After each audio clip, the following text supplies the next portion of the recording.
పచ్చి టమాటో ఆవ పచ్చడి ఎప్పుడైనా తిన్నారా? పండు టమాటో పచ్చడే కాదు, పచ్చి టమాటో ఆవ పచ్చడి కూడా చేసుకోవచ్చు తెలుసా? చాలా బాగుంటుంది కూడా. అయితే మన మిద్దె తోట టమాటోలతో పచ్చడి చేసుకుందామా మరి? కావాల్సిన పదార్థాలు: పచ్చి టమాటో, పచ్చిమిర్చి, ఆవాలు, నూనె, ఉప్పు, పోపు దినుసులు ఉంటే చాలు, చక్కగా తయారు చేసుకోవచ్చు. ఒకసారి నేను నాన్నగారితో బయటికి వెళ్ళినప్పుడు నాన్నగారు స్నేహితులు కనిపించారు. ఇంటికి తీసుకువెళ్లారు. మధ్యాహ్న సమయం కావడంతో భోజనం చేయమని బలవంతం చేసేసరికి కాదనలేకపోయా. అప్పుడు ఈ పచ్చి టమాటా ఆవ పచ్చడి వడ్డించారు. నాకైతే చాలా నచ్చింది. ఇంకేముంది, ఆ బామ్మగారిని అడిగి తెలుసుకున్నాను. ఆ తర్వాత ఇంట్లో చేసి మా పిల్లలకు రుచి చూపించా. ఇంట్లో అందరికీ చాలా నచ్చింది. అప్పటి నుంచి చేస్తూనే ఉన్నా.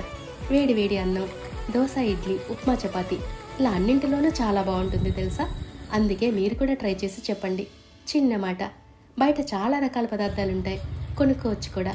కానీ ఇలా మనమే ప్రత్యేకంగా నేర్చుకొని మన ఇంట్లో వాళ్ళకి చేస్తే అది తిన్నాక వాళ్ళు చెప్పే మాట చాలా మధురంగా ఉంటుంది తెలుసా?